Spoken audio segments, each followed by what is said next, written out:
Hello, farmers, and welcome to another episode of The Harvest Season. My name is Al. My name is Kevin. And we're here today to talk about Eurovision. Wait, no, college score games.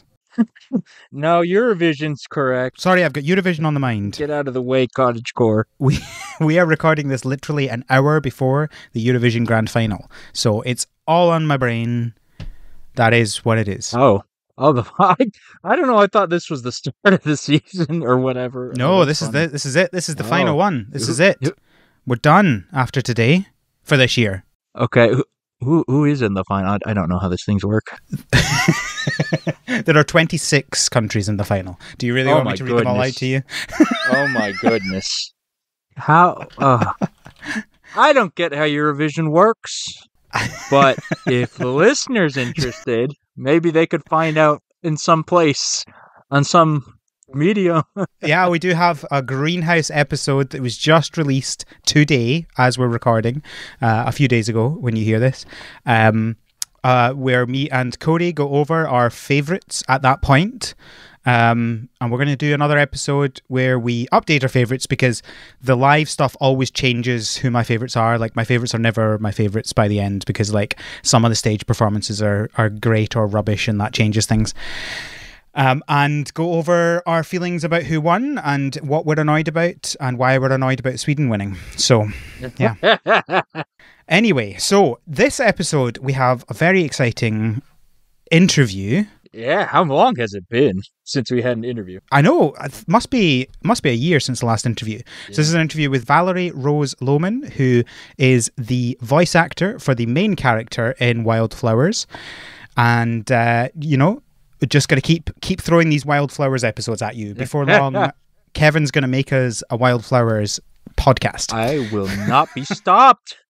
Oh dear. So we have that, which Kevin has done with Valerie. So we'll get to that when we get to it. Before that, obviously, we'll have some news. But first of all, Kevin, what have you been up to? Let's see. Marvel Snap. It's in a good place right now. New season recently started. Fun cards. No dominant decks. Let's see. I have been playing Roots of Pacha. That is... one, boy, that is a Stardew Valley clone, and two, boy, that is a good game. Interesting. It definitely feels like the season of Stardew Valley clones, and I'm very excited to hear how good it is compared to that. Because obviously there'll be lots of comparisons to Stardew Valley, but the real question is, how does it do the other things? Yeah. I will go in depth on some other time about this, but one thing I will note, I need to see how, because I know Stardew has updated significantly since I last played, and I wonder how much of, I think, the improvements from Roots of Pacha are just the updates from Stardew that I missed. Overall, I've been playing it for how long has it been out? 2 weeks almost. And so I'm still playing it and enjoying it, and I'm not playing it for rushing for coverage. I'm playing it because I actually enjoy it. So, that's a thumbs up. Cool. Awesome. Yeah. Other than that, I don't know if you've heard of this game. I'm playing this game called Wylde Flowers. Wylde Flowers? We got an update 2 days after Pacha release. It was a lot on me at once. So have you been playing both of those regularly? Yes. How do you find the time? My word. I schedule. Today's Roots of Pacha Day. The other day is Wylde Flowers Day, etc. You gotta tag. I cannot do that. I can't do that with games. I'm all in on a game or not, right? That's how I work. Yeah. It's easier because these don't have end goals exactly. Wylde Flowers, I'm in quote unquote post game where it's just new content that I can do. But that's part of what helps. But yeah, the update to Wylde Flowers has been substantial. A whole bunch of new stuff. A whole bunch of it was a lot of farming focused updates. You can expand a lot of your facilities, greenhouse, etc. New animals. There's some end game content as well, isn't there? Yeah.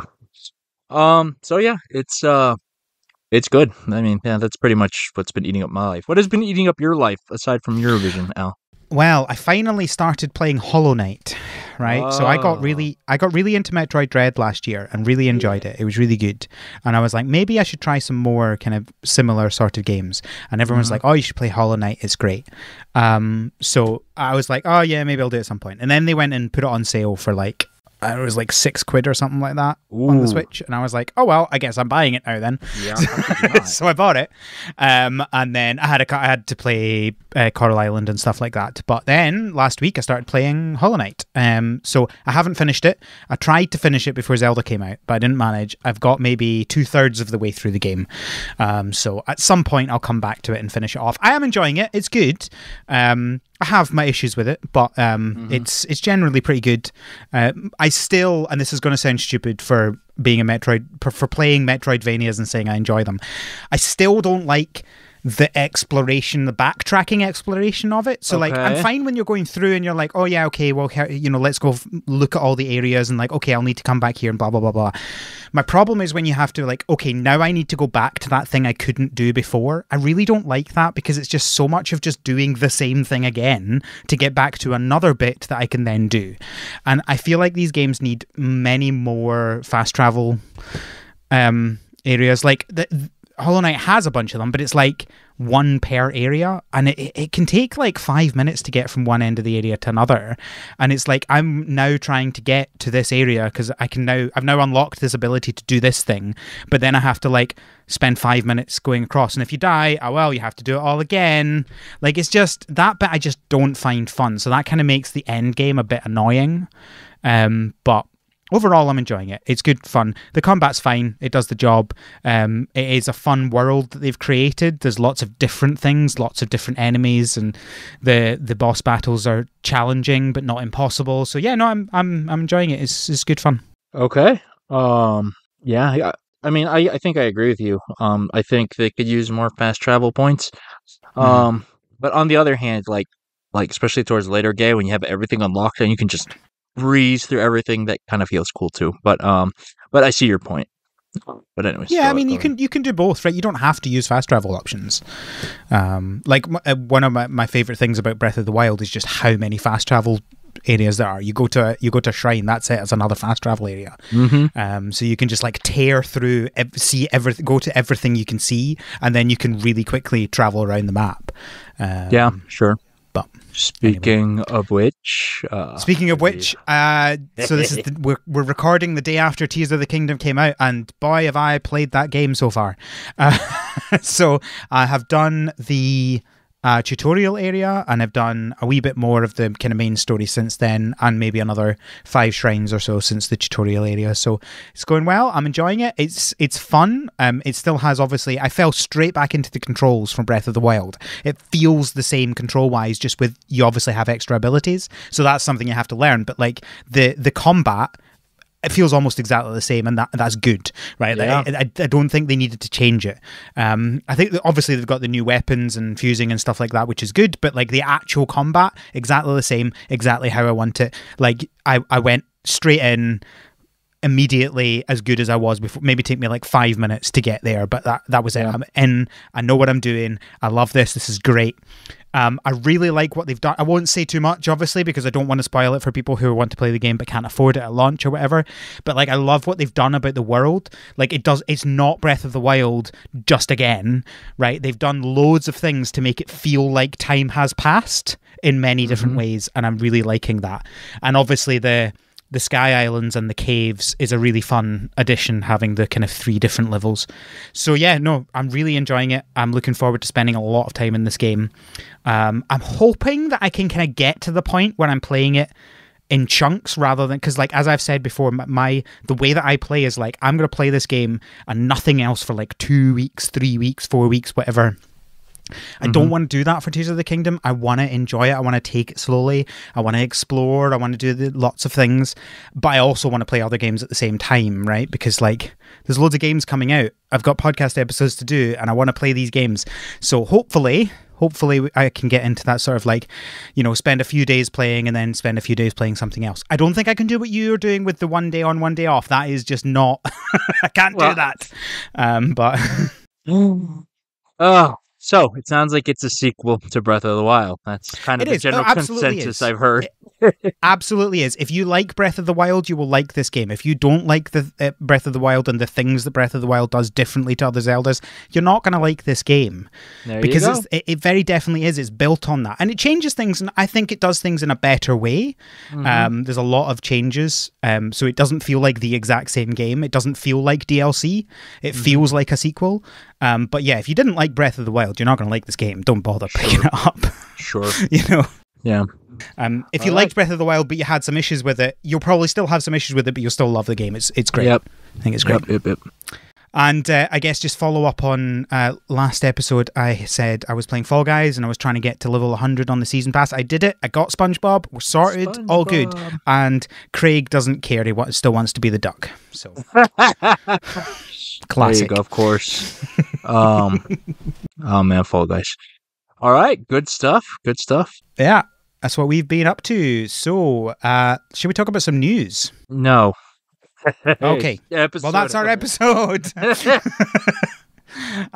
off, we have the Ranch of Rivershine.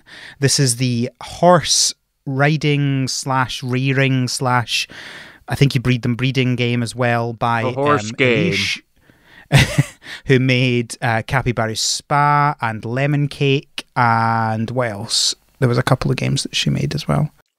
Lemon. Wait, did you say Lemon Cake? Yeah. I said Lemon Cake and Capybara Spa. Yeah, there's another one I can't remember. I can't remember the name. Anyway, from Elish, who made those games, it is now in early access. So if you want that horse riding / rearing / breeding game, it's available now on Steam. Yeah. Wait, it's early access to be clear. It is early access. Yeah. Looking at the tweet, this is, I would say, her most ambitious game. We're talking full Absolutely. 3D. Yeah. It looks very detailed, very well done. Yeah, looks good. Yeah. It looks like a horse game. Yeah. Yeah, so good on Eloise. Yeah, I'll be interested. It's going to be $30 when it releases. I saw her tweet that, which is, that's a full-on game. That is not little micro lemon cake game. That is... Well, you already can tell it's bigger because it's taken much longer than her previous games. Like, I think Capybara Spa took like 8 months, which is an incredibly quick time to play. Yeah, I was about to say, even if it's taking longer than the other ones, she is a machine. Like, she just, like Stephen King levels of just cranking them out. Jeez. I know. Absolutely. Well, good for her. Can't wait to see. There looks like a lot of excitement for it from the people who've played her game, so I'm very much looking forward to it. Bunny Park and Alchemy Story are the other two games that she made. That's the one I was thinking of. But yeah, Alchemy. Yeah. Cool. Awesome. What else have we got? Fabledom. So they went into early access last month, I think. They have outlined their roadmap for the early access. So it looks like they have a number of updates detailed on what they're going to add in. Obviously, they don't have timings because that is silly. Don't add timings for a huge, long roadmap like that. But it looks like there's also another update coming, which is unannounced at this point. It just says to be revealed at the bottom. So if you're interested in Fabledom or you're playing it or whatever, the roadmap is out now.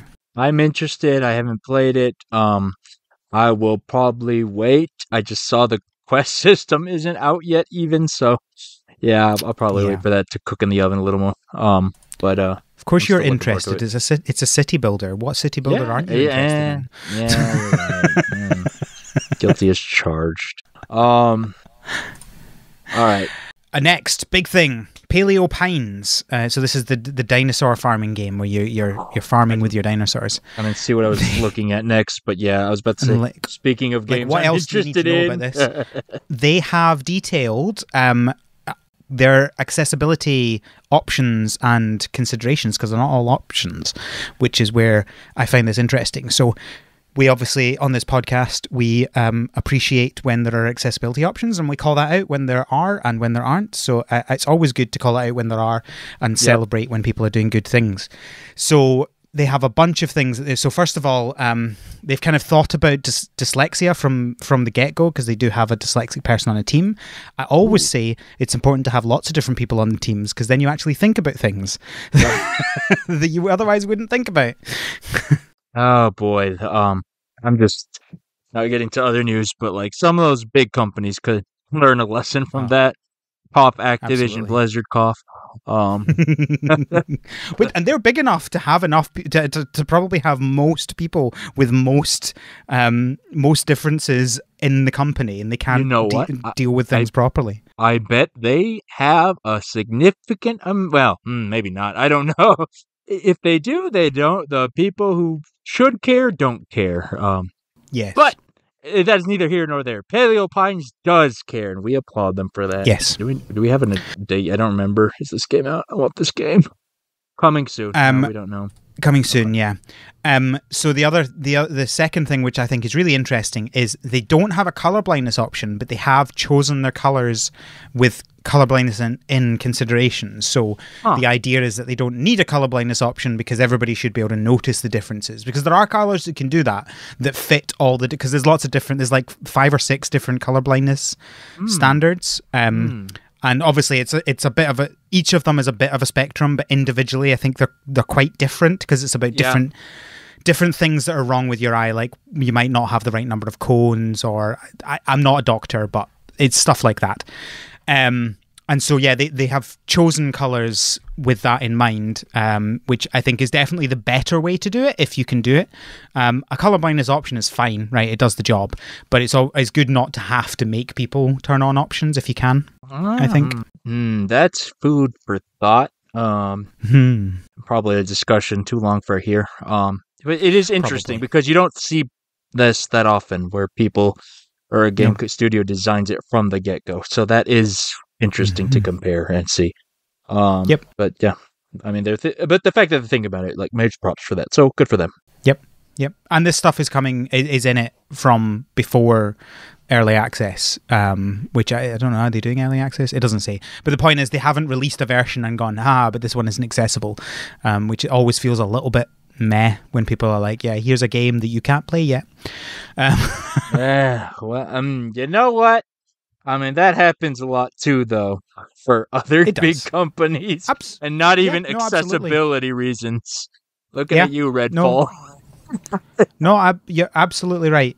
And it's why I get a bit grumpy when early access versions don't have like controller support and stuff like that, because you're reducing things massively. Like, there's lots of people that need controllers for accessibility, not just for, I want to play it on my Steam Deck, right? Because like you can deal around those things, but like people have physical disabilities that means they can't use a mouse and a keyboard and stuff like that. So not having that at beginning always annoys me.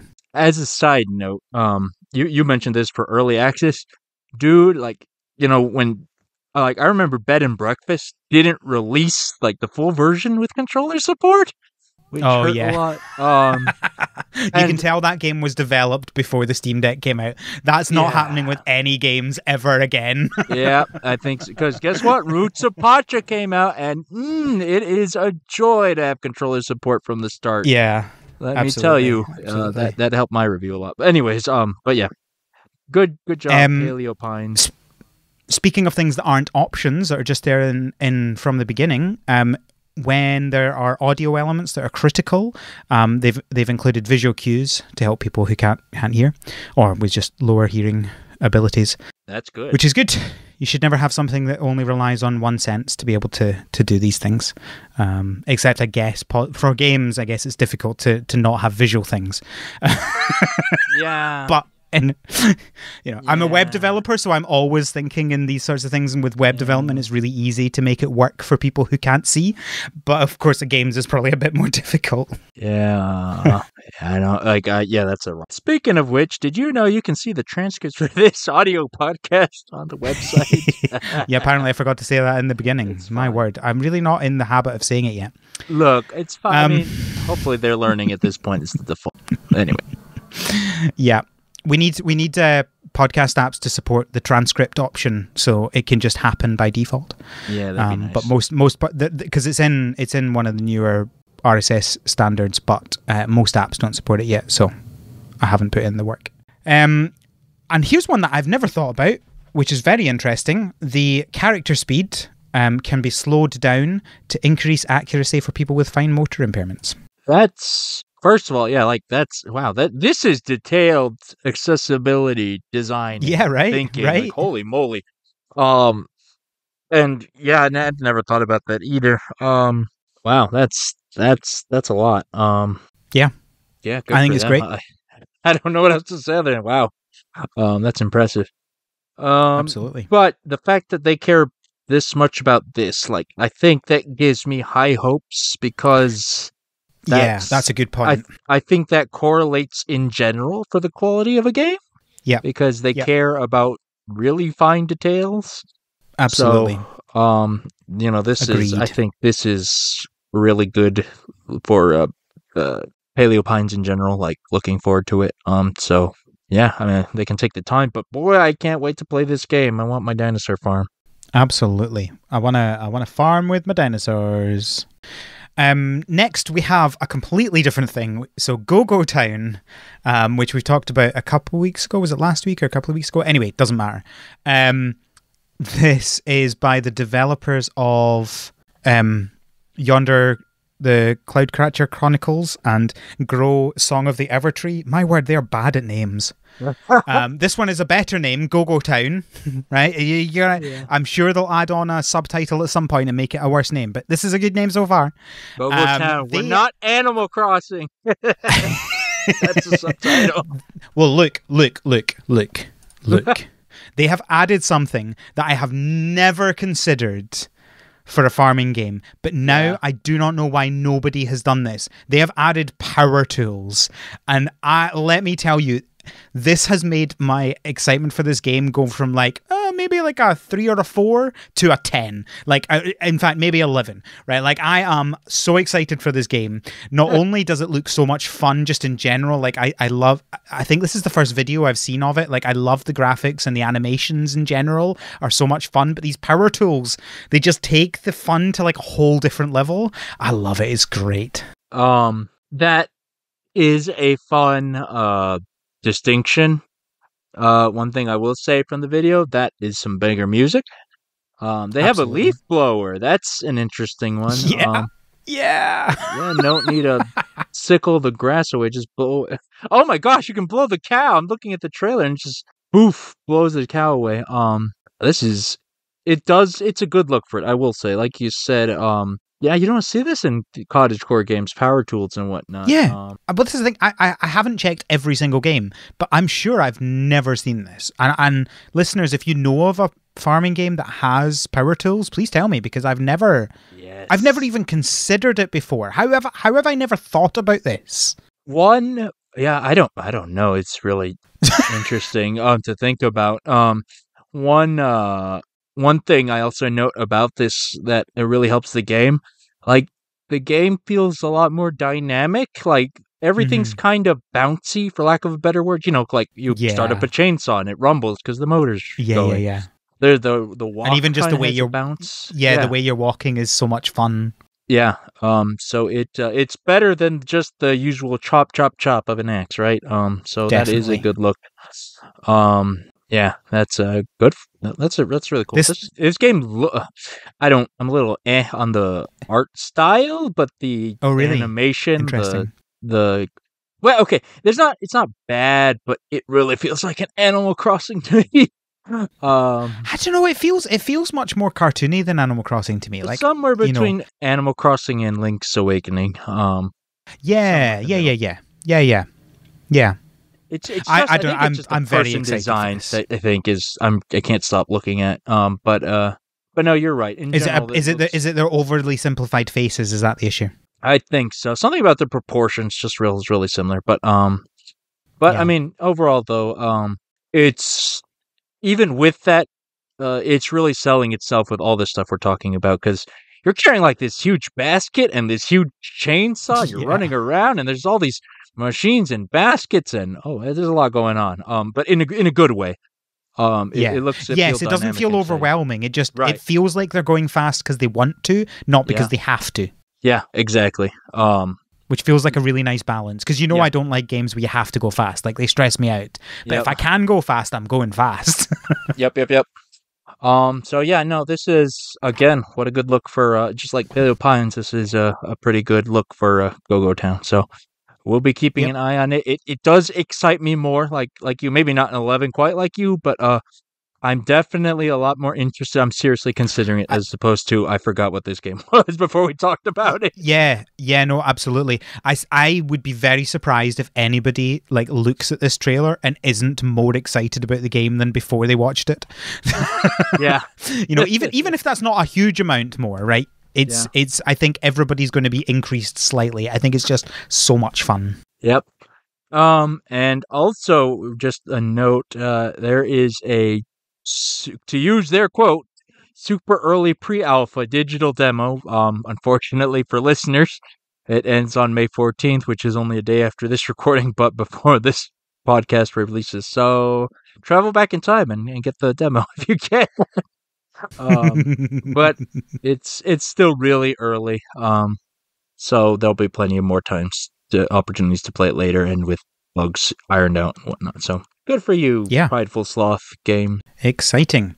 And our final piece of news is Farming Simulator, because we can't get enough of Farming Simulator on this podcast. Okay, apparently. I was thinking the one that might have power tools that we didn't know about is Farming Simulator. True. That is a very good point. Yep, we'll have to ask Johnny. So they've released in beta a new competitive mode for their esports competitions. With bale stacking. Oh yeah. And I'm not a huge fan of Farming Simulator, but I love that they're leaning into what they're good at, and like the esports stuff it looks fun, right? It's the one thing I could probably get into, not playing but watching the Farming Simulator esports. Like, it sounds like it would be fun to watch. It's such a weird niche thing, but I love it that they're leaning into it, like you said. Are you familiar with Evo? Do you know what Evo is? Not off the top of my head. Okay, it's the premier fighting game event, okay. Annual. I'm aware of it. I'm aware of it as a concept. I don't think I've ever watched it. It's not anything. A specific game. It's like, okay, here's all the big games. We're doing the big tournament for all of them, right? Yep. I want to see that for farming games at some point. Let's get to that point. Farming Simulator is leading the way, but we can work with this. We can get there. Yeah. Awesome. All right. So that's all the news. So next we're going to have Kevin's interview with Valerie. I don't know. Probably not much to say about that beforehand. Hope you enjoy the interview. Yeah, it's great.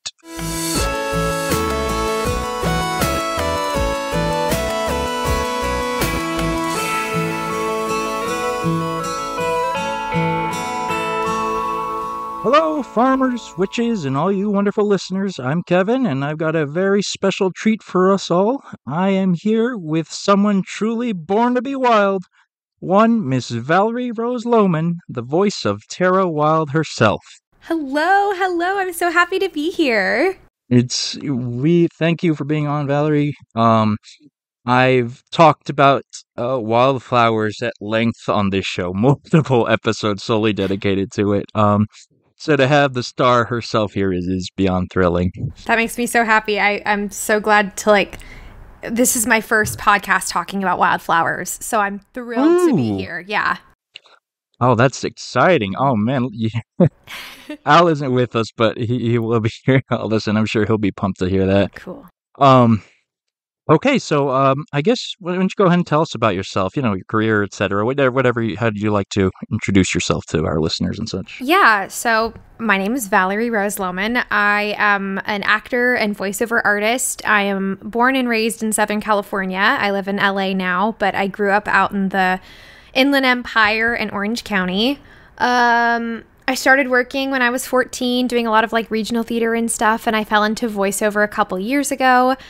I love it. It's one of my favorite things in the whole wide world to do. Yeah, I adore acting. I have a puppy. Her name is Wendy. She just turned 4. She's a Maltipoo. Oh. Yeah, and I think that's kind of covers the basics. Yeah. Very cool. Very cool. So from Southern Cali, huh? I'm actually from there originally myself. I'm from Santa Maria. Oh, cool. Originally. But yeah. Very, very cool. I follow a handful of voice actors and such. I'm a big fan of the voice acting industry, that world. A lot of you people are absolutely wonderful people. Thank you. And yeah, so Wildflowers, right? So on this show we cover all sorts of farming and cottagecore games, as the genre is called, right? Mhm. But Wildflowers is, I think, the first one to be fully voice acted like this. So, Yeah. you and the rest of the cast did an absolutely impeccable job. I think that it's definitely one of the strongest selling points of the game. Really makes it comes to life. So thank you very much for all your hard work on the game. Thank you. Excellent job. I have never been in a cast for a VO job with like this large a cast. I think we have near 30 actors or something like that. Wow. Yeah. Big game. It's very cool because you don't get that kind of cast for farming games, or for especially for games that start out only on mobile and stuff like that. Yeah. So it's been such a treat. Yeah. Why don't you tell us about that? How did you end up as Tara? Like, what was the history? How did you get did you get contacted, or did you take your audition, or how'd it go? So I auditioned in November of 2020, and I remember reading the breakdown, and it was about like, this girl's recently gone through a breakup. She's moved home to her grandma. I had recently gone through like a really big breakup and had moved myself. So I was like, oh my gosh, I totally relate to this girl. And I just thought the writing was so fun. I had this great audition scene that I don't think made it in, where like Tara first starts to discover her grandma's like witchy items, and she's realizing, oh, my grandma's not quite like a regular grandma. And I just, there's this thing that has happened to me a couple times in my life where when I'm auditioning, I'll get chills. And like, if I get those chills, usually it means I've booked it, or like I'm going to get it. And that happened with this, but then I didn't hear for months. I auditioned in November 2020, just like remotely. I got the audition from my agent, and I got a call back late February 2021. And then I had a Zoom call with Chrissy Abejos, who is our amazing director. And I found out 2 hours later that I had gotten it, which was oh man, that's exciting, right? And yeah, and so 2020, so we were already in pandemic at the time, so yeah, that's very cool. Yeah. I guess sorry, one second. So actually, on that note of the pandemic, right, I know so many voice actors and such went remote. Did you ever get a chance to interact with any other of the cast members, or did everyone kind of do their own thing separately? We all worked remotely. Sissy Jones, who plays Grandma Hazel, did pop into one or two of my sessions, which was very cool because I got to meet her virtually before I ended up meeting her in person. But we never worked together in person with the cast. I worked with the engineering team at Rocket Sound, who's just the loveliest people, head by Z, who is one of my favorite engineers to work with. Yeah, we did not meet in person until we did a cast meetup after the game had come out for everyone. Okay. Yeah. That's okay. Yeah. See, that's absolutely fascinating, right? Because I mean, I know some recordings already kind of were like that with today's technology beforehand, but that's so crazy to think everyone just making this happen from their own homes or remotely or whatever. Because shout out to Dry Dock Studios and the engineering team and the voice director, because it came out phenomenal. I think all the voice direction and performances were just absolutely stellar. Right, and I'm not saying that just because of again, it's not common in this genre or whatever, but I like to analyze or appreciate the voice acting in a lot of different games and whatnot. And I think you guys did an absolutely stellar job. I love all the little emotions and little nuances that go into the performances. It's great. And would you believe it was Kritzia, who, again, our fearless director, it was her first directing job. Wow. And you would never have guessed that based on like how we as the actors got to interact with her, because I have a ton of friends in the cast and they've all told me the same thing. She just handles herself as such an experienced and like confident director that we never, at least I guess I can only speak for myself.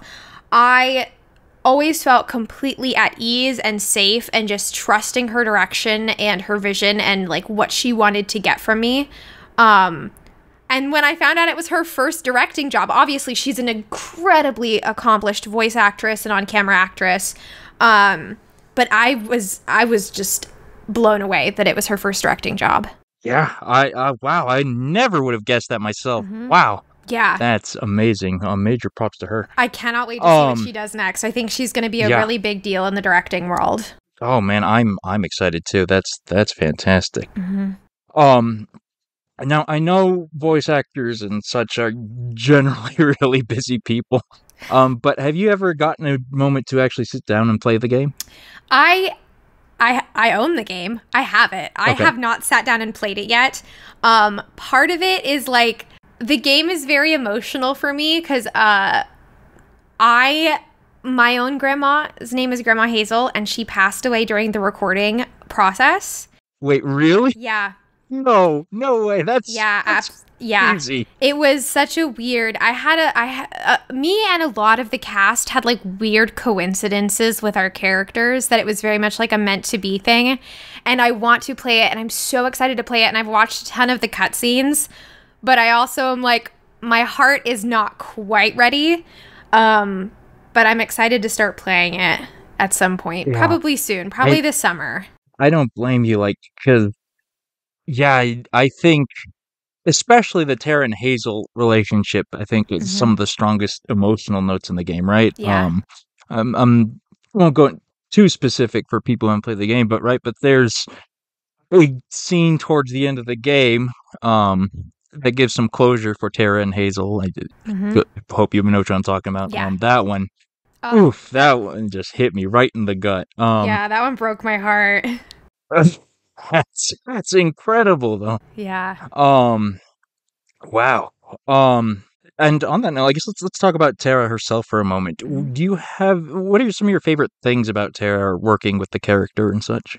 I love how multidimensional she is and how passionate she is and fun and awkward and adorable. And I just think that she is so well fleshed out, and especially for games, I think it's important that we have a really well-rounded player character because we're going to spend... I think there's 80 hours of finished dialogue in this game. Minimum. Yeah. So for me, it was knowing that she was very complex and she was able to have these intricate and interesting and nuanced relationships with each of these characters. And it was a joy to play. Also, Tara is very much like me. The team and I have talked at length about this. Like, so much of like the weird, awkward Tara stuff is just stuff that I do in my own personal life. So I've never gotten to play a character as much like me as Tara. Well, that's wonderful to hear. I absolutely adore Tara as a character. Like, I fully agree. She's wonderfully designed, lots of nuances and complexities to her personality and as a character, right? I say this as someone who like think characters are among my favorite things in video games in general, right? Like if there's a strong character, I'll go through a bad game even. Yeah. And lost my train of thought here. One of and especially again in our little corner of the world here on this podcast, farming and cottagecore games, right?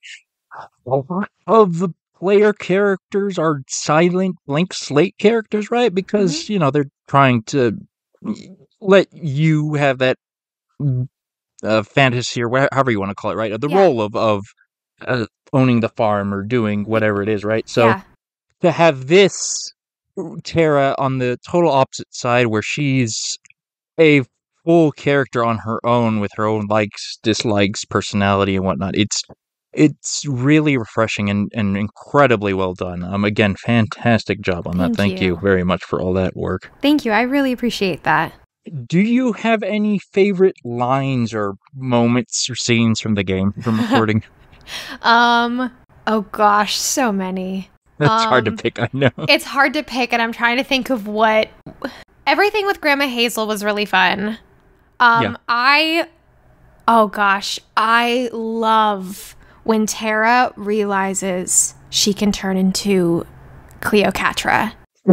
Like, That's one of the best. It's so funny, and I was so excited because they didn't tell me until I started recording that scene that was going to be a thing in the game, and like that, I was just so like, yes, oh my gosh, yes. So it just was purely thrilling, and I just thought it was so cute. Yeah, I agree. That whole little scene where they can transform into animals, that was just an absolute delight. Yes. And Cleopatra's a runaway star of the show. Oh yeah. The amount of Cleopatra fan art I've seen, I really want them to make like a Cleopatra Steffi or something like that, or like, because I'd buy it. Yeah, I want it. Oh man, I'd buy it in a heartbeat too. That's a genius idea. I'm trying to think some of my favorite moments. Well, obviously, so I've only played through the game once, right? There's like, I can't imagine the amount of dialogue because you had to record for like X number of routes for each spouse and whatnot. So I've Wesley was my spouse, and Nice. I like the boop that you do. Yes. That you can do later on after marriage. The boop is strong. Those boops were so fun to record. And they're so cute. They are. Yeah. Right? And exactly, like, it's these little things that just really sell the game for me in the performances. And the number of puns in the game, like, I know we have Angus, like, one character all about them, but the number of puns everyone else gets into, too, is just delightful. Oh, yeah. I think it's, like, a real testament to the writing team who just... They bring so much of their sense of humor. Like, they are that sweet and funny and, like, adorable in real life. Because we would always have at least one or two of the writers in every session. And I love puns. So I love those. Yeah. So cute. So I know you haven't played the game, but, like, there's this... You know, you have a list of quests and missions and whatnot. Now, I think almost every single title of them is a pun or a reference or something. Yes, they had an absolute ball. So major props to the writing team. I think one of the hardest things to do in games is humor, right? And they really knocked it out of the park. Yeah. One line that always makes me laugh when I think about it is early on when Tara learns she can change the seasons and whatnot. Who's it? Finn, I think, the little kid. He mentions, like, feels like this spring's taking forever. Tara responds, "I'm working on it." Oh yeah, no, brilliant writing. Major shout outs to the writing team for that. Yeah. And they had us in stitches in the booth. Like, I have had more than one session where I've, like, my sides are splitting and I'm, like, doubled over, like, cannot breathe because I'm laughing so hard. So, I mean, it was fun for us as well. Yeah, I can tell. Like, oh man, everyone really brought it. You can tell how much love went into every performance and the game as a whole. So major props to everyone involved. Thank you. Who would you say is your favorite character, you know, aside from Tara? Because, like you said, this is a pretty sizable cast and well done. Everyone has their own quirks and personality. So who are some of your favorite characters? I love Finn and Emmy because I think they are so funny. Like, I just think they're just so... Like, that was me at 10 and 9 years old, like, little, like, go-getter entrepreneur. And I think they're both so funny. I think for me, my favorite romance option is probably Amira, because I think Amira has, like, the best game in terms of, like, her flirting game. That's the first thing she does. I know. You talk to her. She's so good. She is a superstar, absolutely. Oh man, yeah, I don't blame you. She's definitely one of the top contenders. Yeah. Yeah, and Emmy, I absolutely adore her. Hmm. Her business mogul lemonade stand. It's so cute. It's great. Um, let's see here. Do you? Okay, here's a fun one, right? So, uh, like one of the selling points is the witch and all the potions and magic and whatnot of the game. What what would be one you'd like? An incantation or potion you wish you could use in real life? Oh, that's a really good question. I think it'd be really cool to be able to change the seasons. I feel like that would be very helpful here in California to be like, okay, let's move it to where we can get a good amount of rain. And then now it's going to Yeah. be spring because now we watered everything and now everyone's tired of the rain. Or like, that would be cool. I probably would want to turn into a cat. Or like any animal, because like I look at my Yeah. dog all the time and I'm like, what do you do all day? Like, what do you think about? And I just would love to live a day as my dog. So I think maybe that's that strong. I one. hadn't even thought about that one. That's Right? good. Do you have pets? So I used to. I had a little toy poodle. Aw. He passed away last October, unfortunately. He I'm was sorry. 17 years old. Oh, what was his The name? same age as my brother. His name was Dodo, Aw. which is actually a name my younger brother came up with as a baby. So we named him as that. That's so Um, cute. Yeah. Yeah, oh man, 70 years was a good run. Yeah. Right? And like my little brother grew up with him, so it's oh man. Yeah, like pets so full of personality and such, Mhm. right? And that definitely carried over to the game, right? Like Yeah. Cleopatra was a ton of fun, amazing name. Yeah. Yeah. No, so that's a great pick. I could use the freeze time spell myself. There's just not enough Ooh. hours in the day, you know? No, that would be really helpful. Yeah. That's a good Yeah, pick. absolutely. Oh man, yeah. Let's see here. So, this we're talking about wildflowers a lot, but have you ever played any other sort of farming or cottagecore games, right? Do you have any history with them? I'm unfortunately a terrible gamer, so I do not. I own Animal Crossing, the New Horizons one, which I have played a couple times, and I own it because I own a Switch, and I find it very relaxing, but I am unfortunately such a workaholic that Yeah. I have a really hard time relaxing on my own, so I have to like go out with my friends or like do something. So I wish I was a better gamer. But I have really liked what I've played of Animal Crossing, but I'm also a little scared to go back to it because I've heard that the people there are very sassy to you if you haven't played for a while, and I know they're going to like yell at me when I return to my island. Oh man, I'm a big Animal Crossing fan, and going back is always a wild ride. Absolutely. But no, I get that, right? Like you've clearly got the established career here. I get that. It's hard to fit those hours in. And I can see from that, like I can see the Tara coming out right there. Yeah. Yeah, absolutely. So, actually, on that note, let me go back a second. I want to go back to Tara. Like I can't appreciate enough to you and the writing and directing. Like you mentioned, like yeah, she had that messy breakup. The engagement broke off, and she just moved and lost her job. Even right, like I think for so many people in their 20s and 30s, I think that's so relatable, right? And it's so cathartic to see her, trying this fresh start in this little island and meeting all these new people. I think that's really one of the selling points of the game. And yeah, and I think you did a great job showing that of Tara getting her feet back up on everything. Thank you. I mean, I think that we collectively, I know so many people that through the end of the hardcore quarantining, their lives had completely changed. Mine as well. I think a lot of people went through a lot of really big life altering stuff and came out the other side on a new adventure. So I think that because we kind of had this collective experience, it makes her very relatable to a lot of people. I know so many people that had huge breakups and had to move to the other side of the country or things like that. Yeah. So I think it's very relatable. Yeah, absolutely. Let's see here.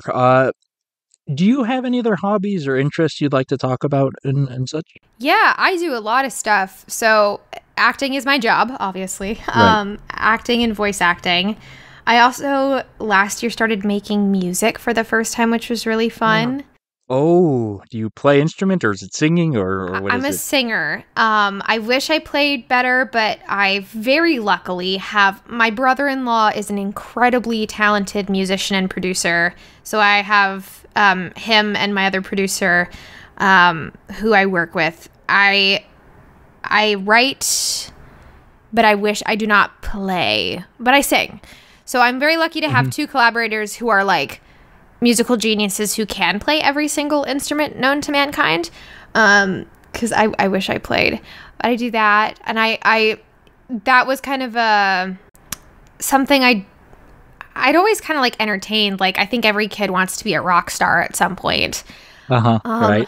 But over the pandemic, I actually started writing and have released a couple songs and released my first music video last year and have more on the way. So it's been a really fun outlet that I've really enjoyed. Well, tell us about it. Give us the plugs. What are the names of some of these songs or albums or whatever? So I produce under my musician name, VRL. So it's my initials. And it's like the complete opposite of like if Wylde Flowers is like bright and cheerful and just like delightful, the stuff I write is like sad, depressing, like dark synthwave music. Which always really surprises people because I am myself very like outgoing. And like, I don't know, bubbly is usually the word people describe me as. Right. But my music is a complete opposite. So I have two songs out now. One of them is called Easy to Love. And the other one that has a music video out is called Kill for You, Die for You. And it's the word kill and then the number 4 and the letter U. And then the same thing. Die is spelled correctly. And then 4, the number 4, and then U, the letter U. And it's like dark and witchy. Like Stevie Nicks is I guess I will say that like the witchy vibes are parallel to Wylde Flowers. But it's like, I'm really inspired by like Stevie Nicks and Florence and the Machine and like Marina and the Diamonds. So that's kind of the vibe it goes. Also those I love Marina. Yeah. So. Oh man, I love that music. I was like, Florence and the Machine's pretty dang good too. Yeah. Right, like Jamer nerd here, but I like their rendition of Stand By Me. Yeah. Is it Stand By Me? Gosh, no. What's the name of the song? Oh gosh. I know what you're talking about. They did it for Final Fantasy 15. It is Stand By Me. Yeah. Yes. Yeah. Okay. Yes. No. Okay. I can hear it in my head, kind of. Yes. Yes. Yes. No. Okay. But okay. Going back here, I'm getting distracted. Yes. Okay. I need to listen to this music. That sounds amazing. I'm totally down for that vibe. It's on all platforms, and the goal is hopefully to start performing live this year. I have a few releases coming up, so once the things are released, we can start thinking about performing live. Yeah, it's been a fun juggle of like spending time and also like producing music is. I didn't realize it's kind of expensive, so it's like kind of slow going because I'm funding everything out of my own pocket. So expensive is an understatement. Oh my goodness, that's amazing. Well, so that's why I only released 2 songs last year. So one has to budget to also be able to pay rent in Los Angeles. Yeah. Yep. Absolutely. Oh man. Wow, that's really impressive, though. Thank you. I'm definitely gonna take a listen to that after this interview and follow along. Absolutely. Cool. And I'm on I also have a separate Instagram account for it, so it's VRL Music Official on Instagram. Okay. Oh yeah, it's right here. I see that. It's one of the first Google results. Yeah. Good SEO. All right, that's super cool. Thank you. I love music, right? But I I played a few instruments back in the day, but it's one of the areas where it just doesn't click naturally. So I'm just always in awe of anyone who can play or sing or write music. So hats off to you, because I think that's just really, really impressive. Thank you. I'm very lucky that wonderful art. My parents were very artistic. Neither of them worked in the arts. My mom was a nurse. My mom still is a nurse, and my dad was a bottled water delivery guy. So, like, my parents are, like, absolutely did not work in the arts, but were very creative people. Like, my mom has painted her entire life and done, like, stained glass. And my dad, like, really loved pottery and stuff like that. And they really allowed... My brother is, like... He's deciding whether or not he wants to go into, like, gaming design. So, like, a different type of creativity. But my sister's an opera singer. So, and she's 9 years older than me. So I was always very lucky to have, like, creative role models in my life. I wanted to be just like her when I was little. Oh, that's awesome. Yeah. Man, what a cool family. So you're the middle child of 3 then? I am, yes. Okay. Yeah. Very cool. I'm the eldest of 3 myself. Oh, cool. But, yeah. Oh man, that's so cool. Especially your sister, an opera singer. That's such a If you want to check her kind out, of job, but so impressive. She's very impressive. Her name is Brooke Iva Lohman, and she's got a ridiculous voice. Like, I saw her sing at LA Opera. Like, they did a really interesting. There was what was it called? She worked for LA Opera a couple months ago for this thing where it was like teaching children about opera, and it was just so cool. And she performs all over. She's so busy, and she's, like, constantly booked and busy, and I'm just so proud of her. Oh man, yeah, I found her. Iva, that's IVA for people who might want to Google. Brooke Iva Lohman. Wow, that's really impressive. Hats off to her. And, like, on this note of projects and whatnot, are there any other projects or anything like that aside from the music that you're hyped about right now? Anything you want to plug? Several things I'm excited about, but I can't talk about yet. I know. That's always the case with voice actors. It is. It's that NDA life. Yeah. I feel like because it's always like, you can't talk about anything. And then all of a sudden you just talk a lot about the thing that came out, and it's just kind of an endless roller coaster of that. Right. I get it. And it's funny for voice acting too, because, like, at least when you do theater, you know, you're posting about it as you're doing the thing. Or like, even for film, I feel like the window is often shorter. Like, it's sometimes a year in post, whereas games and animation, sometimes you start working on 2 or 3 years or more, depending on the project, before it ever sees the light of day. And you've wrapped it 2 years ago, and then all of a sudden you're talking about it again. So it's such an interesting, like, cyclical experience for voiceover artists. Yeah, like, oh man, hats off to you guys, because some of those, like, I just imagine being in your shoes and having a really cool role and just having to hold it in for 2 years. That's crazy. It's really good that my dog doesn't talk, because my dog knows everything. She's the only one. She has the FrieNDA. Exactly. Okay, well, what about stuff that is out? What are some of your past roles and whatnot that you've enjoyed doing? Yeah, so most people know me from the game What Remains of Edith Finch.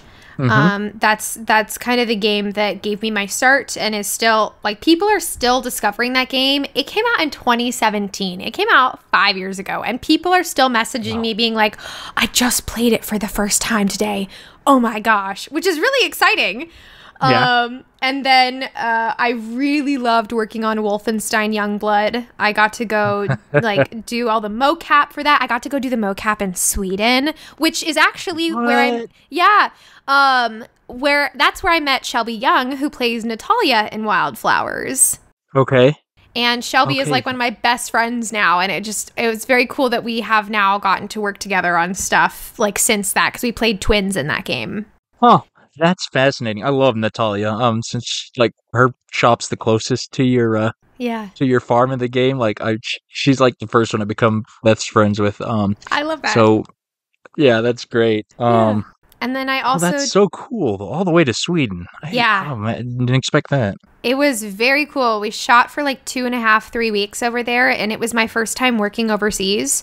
I had been to Europe, but the first time I'd been to Europe was literally 2 months before for the London BAFTAs. Okay. Oh wow. Yeah. That year was a crazy, crazy year. It was a lot of traveling. And I had never worked in another country. I had never been in another country for that long before, and I'd also had never done motion capture before. So it was like a lot of new things, and it's still to this day one of the most special, lovely jobs I've gotten to do. Like, I just met so many people on that job that I love and care about so much. Like Tom Keegan, who, he's one of the best in the biz for video game directing, and especially for motion capture. Like, he does a ton of Star Wars stuff. He does the Wolfenstein games. He's amazing. And he's also just like the kindest human and the loveliest human and just such an actor's director. I love him so much. So that sounds awesome. It is very cool. It's cool. Yeah. Yeah. Oh man, that's exciting. Yeah. And going back 1 second here, Edith Finch, like, I haven't played it myself, but I've heard about it, right? And like, especially after Wylde Flowers, knowing that you're like you're playing Edith, I'm probably gonna play it. I will absolutely play a game just to hear a voice performance. It's a really fun one. Make sure you bring tissues, though. It's incredibly sad. Oh yeah, I've heard. Yeah, with me with a name like that, right? Yeah. And then I got to do the complete opposite of Tara. Simultaneously, I worked on a game called Blacktail that came out in December, and it's about the origin story of Baba Yaga from like Russian and Slavic folklore.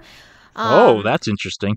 Yeah, and she was like so fun to voice, but the complete opposite of Tara. Also a young witch, or a young woman finding her power, but a lot of rage, a lot of screaming, a lot of like dire situations, and it was so fun to do. And it was really fun to do parallel to recording Wylde Flowers, because like some days I would like cast spells and be all like happy and like, we're going to change the seasons. And then the next session would be like, we're going to burn everything down. And like, I like am a medieval Europe witch. So it was fun. Oh man. I hadn't heard of this, but that's such a fascinating premise. So that's for listeners, it's Blacktail, Tail, one word. I'm looking at it now. This game looks fascinating. The art is that out too. So trippy and cool. Like, it gives me like I love the art in it. I think it's so creepy, and it really fits the eerie atmosphere for it. Yeah, I can see that just from the screenshots. That's some strong art direction, and yeah, definitely the opposite end of the spectrum from Wylde Flowers. That's so cool. Yeah. Oh man, that is. Oh, I'm so glad we're having this chat, because I'm learning all these new things I want to check out now. I've just learned that I only learned this recently because a couple of friends commented. I always think I post a lot. Like, I feel like I post so much that I must be annoying or irritating with how much I post. But lately, I'll like post about something I worked on, and someone will be like, I had no idea you worked on that. When did that come out? You worked on that? And I've just started to realize, I don't think I post enough on like my grid on my Instagram. So I'm trying to get better with that, because apparently no one knows what I'm working on. Oh man, I mean, it's tough, right? Like, so many social medias to keep up with. Like, that's a tall order for anyone. But it's a lot of work. Yeah, it is. But hey, that's what we're here for too, to help spread the word a little. Thank you. That's good. That is exciting stuff. You also do some on-screen acting, correct? What, like, how, not necessarily how do you prefer, but like, what do you, you find any big differences between the two on that camera and voice acting? Yeah, I think that there is a big difference between any medium, because I also work in theater as well. I think that voiceover requires so much imagination and trust, because you have to trust your team, because you have to know that their vision is strong and that they are getting what they want out of you, because you usually, depends on the game, depends how far along it is, but I've worked on plenty of things where I have zero concept art or any idea of what something will look like. I had no idea what Blacktail would look like until I think the first trailer dropped. I think I had seen maybe like one piece of concept art halfway through recording. So you do have to really trust. And also you don't really have your scene partner most of the time, unless you're, I did a couple dual sessions for Wolfenstein with Shelby because we played twins. But most of the time you don't have your scene partner. So you either get your director being your scene partner, which sometimes they're actors too, which can be really helpful. And sometimes you're on your own. Whereas for on camera, so much is given to you. Like, you have to come to set knowing your lines and being memorized and doing your own homework. But then there's a lot of collaboration, and the costume designer helps figure out what the visual look of your character is, and putting on the costume helps you feel what they feel like. Hair and makeup makes you look even more like the character. You see the set around you, so you know what environment you're playing in. You have your other actor there most of the time. I mean, sometimes you act off of a tennis ball if you really can't get the other actor for some reason. But most of the time, yeah, it happens. But most of the time you have them. And then for theater, there's like that lovely extra element of you're doing something that like you are so memorized because you're maybe sometimes you're doing a 3-week run, and sometimes you're doing Broadway and you're working on a role for over a year, and it's in your bones, and it's finding the nuances and the newness every night and letting it be so new, and like finding the discoveries, and also having the energy of the audience, because that really affects the show. So I love them all, but they're all very different. Yeah, that's interesting, right? Like I like I say, I like following voice actors, and you know, like you, some voice actors dabble in on camera and theater and stuff. So, but hearing it all laid out like that, yeah, that's fascinating to hear all these differences. It's very, very cool. Yeah. And speaking of audience energy, so you don't get that per se in a game, but I know games have some of the biggest like fandoms and fan arts and whatnot. Right? Yeah. Have you had any memorable fan interactions or seen any fan art or etc. that you've enjoyed? So I am just starting to try to get into the convention scene, but I've only done like 1 or 2 so far. And the only 2 that I've done Klexicon in Vegas twice, and I know the team there, and that one's, it feels less like a meeting fan experience, because like I know every single person who like works there. So it's more just like, let's all putz around and talk about art. But I really want to get onto the convention circuit. So I'm starting to try to figure out how to do that, because I would love to meet more fans in person, because I do get a lot of I'm really like that's the aim right now. But I've had just such lovely interactions on social media. I think both I definitely stalk the hashtags of the games to look at the fan art. On TikTok, on Instagram, I look for it because I love seeing what people are making inspired by like what we're doing. I just found out, I didn't read it, but I do know that there is like Wylde Flowers fan fiction out there on AO3. I saw the tweet. Yeah, Craig Lee Thomas, who plays Cameron, found that for us, I think, and that was so cool. I don't think I've ever worked on. Actually, that's not true. I don't think I've looked at the other AO3 tags for the other stuff I've worked on. So maybe there's Edith Finch fan fiction out there. Oh, I bet there is. There has to be. Yeah, there's got to be. But that's always lovely. People have been very kind to me. And also, I always really appreciate when people like share how a game made them feel and share how a project changed their life. I still walk into parties sometimes. There's been a few parties where I've just like dropped that when people ask me what I do, I'll say I'm a voice actor, and the question that people always ask you is, what have I heard you in? And I always say Edith Finch first. And there has been more than one occasion where like 10 people have stopped and turned around and like come to talk to me, which is like really like not a normal person experience, but also like really fun and like I do not take for granted.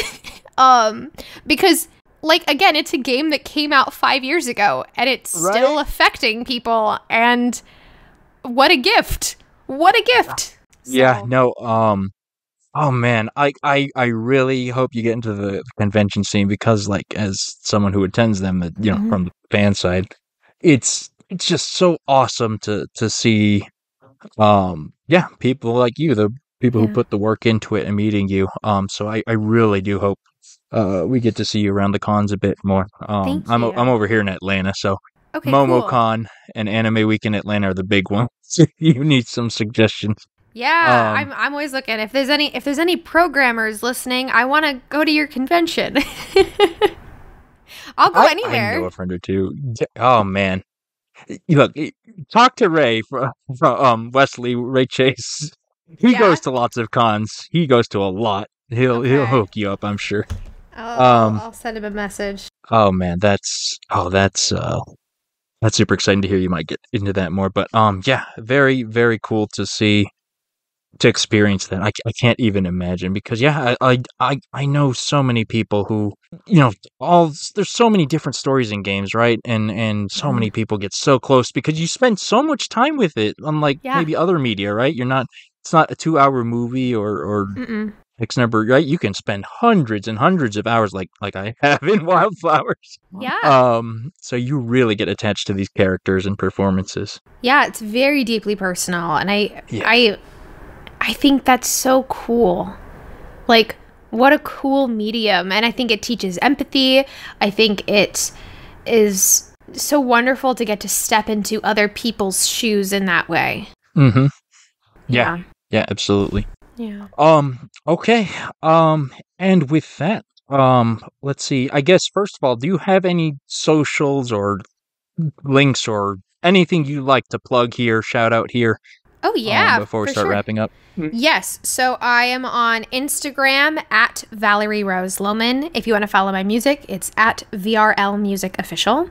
I'm on Twitter at Valerie Lohman. I do have a TikTok. I did quit, but I'm deliberating if I'm going to come back to it. So if you do want to see my TikTok, which is mostly like ridiculous comedy stuff, it's also at Valerie Rose Lohman. And then like if you're interested in like checking out more, or like I private coach voice acting, and like I also like do many things. If you want to see like the hub is my website, and that's just www.valerieroselohman.com. Oh man, yeah, no, you do a lot. I saw the coaching thing too, right? Like I'm getting personal here. I've always wanted to dabble myself, never have had the time, but it's still on my list, so I might look at that sometime. Okay, cool. Sounds good. Yeah, but yeah, I'm sure, you know, we have our website where we have the podcast, and Al always has show notes, so I'm sure, I'm promising for him right now that we'll have all those links posted for listeners to click on and check out all your stuff. Amazing. Thank you. Yeah. Okay, so thank you once again, Valerie, for taking the time to chat with us today. It really was an honor. A fun fact, I actually reached out to you and planned all of this without letting Al, our main host / creator, know, so I dropped it on him just last week. Because I'm that big of a Wylde Flowers fan. Yes! That makes me so happy. I'm so much of a fan that I am announcing here, he's going to be listening to this when he edits it, so he'll be hearing this for the first time, that I actually have another interview with Ray Chase, the voice of Wesley, set up. Yes! Okay, cool! So that will be happening soon. Al is Good. in for a surprise when he hears that. I absolutely adore Ray. His Yeah, voice so- is so good. It's so, and I love Wesley so much as a character. Same. But yeah, so dapper. I know. So it's so sweet and lovely. Like, I love him. Yeah, it's great. Okay, but yeah, so thanks again for joining us. And would you do us the honor of signing us off? I would be so honored. Until next time, farmers, have a good harvest. Woo! All right, that'll do it. The Harvest Season is created by Al McKinley, with support from our patrons, including our pro farmers, Kevin and Stuart. Our art is done by Micah the Brave, and our music is done by Nick Burgess. Feel free to visit our website, harvestseason.club, for show notes and links to things we discussed in this episode.